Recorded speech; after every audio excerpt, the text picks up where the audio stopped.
नमस्कार मंडळी, food lab with Pramila या यूट्यूब चॅनलमध्ये आपलं सगळ्यांचं एका नवीन व्हिडिओमध्ये खूप खूप स्वागत आहे.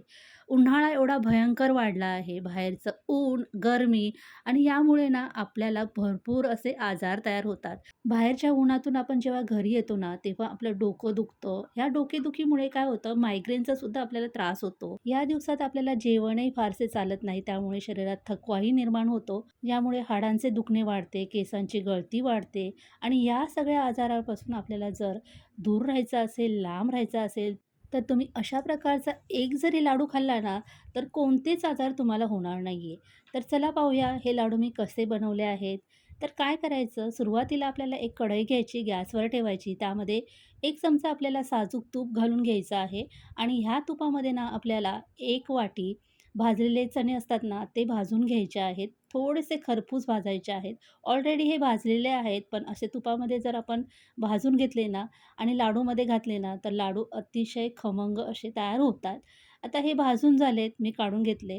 चणे कसे माहिती आहे, उष्णतेमध्ये आपण जर खाल्ले ना, तर हे थंड असतात. म्हणून आवर्जून आपण लाडूमध्ये चणे घालायचे आहेत. त्यानंतर पाव वाटी शेंगदाणे या तुपामध्ये छान असे खरपूस भाजून घ्यायचे आहेत. आपल्याला हे शेंगदाणे साल निघेपर्यंत भाजायचे.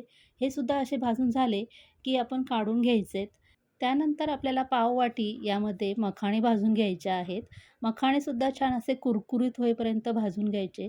सगळं जे साहित्य आपण यामध्ये घेतलं आहे ना, त्यामध्ये भरपूर प्रमाणात कॅल्शियम, मॅग्नेशियम, फॉस्फरस या सगळ्या गोष्टी आहेत, ज्या शरीरासाठी आपल्याला खूप महत्त्वाच्या आहेत. त्यानंतर आपल्याला थोडंसं तूप घालायचं आहे आणि या तुपामध्ये ना आपल्याला काही ड्रायफ्रूट भाजून घ्यायचे आहेत. यामध्ये मी काजू, बदाम, अक्रोड घेतले आहेत. तुमच्याकडे एखादं ड्रायफ्रूट नसेल, नाही घेतलं तरी काही हरकत नाही. तुपामध्ये छान असे हे भाजून घ्यायचे आहेत. हे सुद्धा आपण काढून घेऊया. त्यानंतर ह्याच कढईमध्ये दोन्ही प्रकारचे किशमिश मी भाजून घेते आहे. किशमिशमध्ये भरपूर प्रमाणात लोह आहे, कॅल्शियम आहे, त्यामुळे तुमचे केस गळणार नाहीये. शिवाय याचं सेवन केलं ना, तर आपलं रक्तसुद्धा वाढतं. आता हे किशमिश भाजून झाले, हे काढून घेतले. आता त्याच कढईमध्ये काही सीड्स आहेत, त्या भाजून घेते आहे. यामध्ये सनफ्लॉवर सीड्स आहे, पंपकिन सीड्स आहेत, टरबुजाच्या सीड्स आहेत. त्यानंतर 1 चमचा मी यामध्ये सफेद तीळसुद्धा भाजून घेतले आहेत. आता हे भाजून झाले, की हे सुद्धा आपण काढून घेऊया. सीड्स तळताना बघा कसे तडतड आवाज येतो. छान असे तडतडतायत आणि ह्या सगळ्या काढून घेतल्या, की यामध्ये परत आपल्याला सुकं खोबरं भाजून घ्यायचं आहे. तर पाववाटी मी सुकं खोबरं हे छान असं भाजून घेतलं आहे. सुकं खोबरं हे असं किसून घेतलं ना, की पटकन भाजतं आणि कुरकुरीतसुद्धा होतं. आता हे भाजून घेतलं, की ते सुद्धा आपण हे काढून घेऊया. आता यामध्ये थोडंसं मी तूप घालून घेते आहे. इथे आपल्याला जास्त तुपाचा वापर करायचा नाही. अगदी थोडंसं तूप घालून मस्तपैकी खजूर आहे ना, बिया काढून असे भाजून घ्यायचे. भाजून घेतले ना, अगदी छान असं त्याचा स्वाद येतो आणि मस्त असे हे मिक्सरला आपण जेव्हा बारीक करतो ना, ते पटकन बारीक पण होतात. तर हे खजूरसुद्धा मी असे छान असे भाजून घेते. आता सगळं साहित्य ना व्यवस्थित आपल्याला थंड करून घ्यायचं आहे. थंड करून झालं, की मगच आपल्याला हे मिक्सरच्या भांड्यामध्ये घालून छान असं बारीक करून घ्यायचं आहे. गरम-गरम घालायचं नाही, नाहीतर काय होतं आपलं मिक्सरचं भांडं खराब होऊ शकतं. सुरुवातीला हे ताटामधलं सगळं मी मिक्सरच्या भांड्यामध्ये घालून याला बारीक करून घेते आहे. तर खजूर हे सगळ्यात शेवटी आपल्याला बारीक करायचे, कारण ते थोडंसं चिकट असतात ना, मग मिक्सरचं भांडंसुद्धा आपलं चिकट होतं. तर या पद्धतीने सगळं मी या मिक्सरच्या भांड्यामध्ये घालून चांगलं एकदा फिरून घेते आहे. तर तुम्हाला इथपर्यंत व्हिडिओ आवडला असेल ना, तर नक्कीच ह्या व्हिडिओला लाईक करा. तुम्हाला ही रेसिपी जर आवडली, तर नक्कीच करून बघा आणि खरंच अशा प्रकारे केलेला लाडू जर उन्हाळ्यात तुम्ही खाल्ला ना, बघा तुम्हाला काय अनुभव येतो, काय त्यापासून फायदा होतो. आता जेव्हा तुम्ही हा करून खाल ना, तेव्हाच तुम्हाला त्याचा फायदा काय झाला हे समजेल.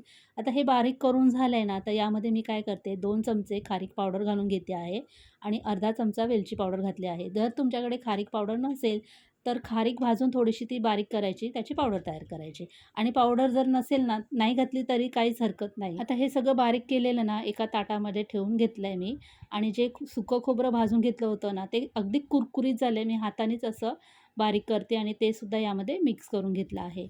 आता सगळ्यात शेवटी आपल्याला बघा इथे खजूर असे बारीक करून घ्यायचे, मिक्सरला एकदा फिरून घ्यायचे फक्त आणि असे फिरून घेतले ना, मग हे लाडूमध्ये घातले ना, छान असे मिक्ससुद्धा होतात.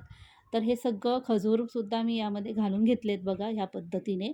आता हाताने सगळं एकत्र आपल्याला हे मिक्स करून घ्यायचं आहे. असं मिक्स करायला जर तुम्हाला अवघड वाटत असेल ना, तर काय करायचं मिक्सरच्या भांड्यामध्ये परत एकदा सगळं हे घालायचं आणि एकदा प्लस मोडवरती फिरून घ्यायचं म्हणजे सगळं व्यवस्थित मिक्स होईल. पण मी असंच मिक्स करून घेते हाताने. असं सुद्धा छान मिक्स होतंय. आता हे सगळं व्यवस्थित मिक्स झालं ना, की याचे तुम्हाला आवडतील त्या आकारामध्ये लाडू बनवून घ्यायचे. तर इथे मी एका मुठ्ठीमध्ये जेवढं बसेल ना तेवढं घेतलंय आणि याचे असं लाडू बनवून घेते आहे. बघा अगदी सहज आपला लाडू वळतोय. यामध्ये आपण जास्त तूप वापरलं नाहीये. फक्त 2 किंवा 3च चमचे आपण यामध्ये तूप वापरले. मस्त असे लाडू तयार झाले ना आणि हे लाडू बनवताना आपण गूळ वापरला नाही. त्यामुळे तुम्ही जर डायबिटीज असाल, साखर तुम्हाला खायची नसेल, तरीसुद्धा तुम्ही हे लाडू मस्तपैकी खाऊ शकताय. इथे बघा इतके लाडू आपले तयार झाले. एकदम छान असे लाडू दिसतायत. चवीला खूप छान झाले आहेत. तुम्हाला एक लाडू मी तोडून दाखवते. अगदी खुसखुशीत असा लाडू तयार झाला आहे. तर आजची ही रेसिपी तुम्हाला आवडली असेल तर नक्कीच लाईक करा, चॅनलला सबस्क्राईब करा. पुन्हा भेटूया पुढच्या व्हिडिओमध्ये. Bye bye.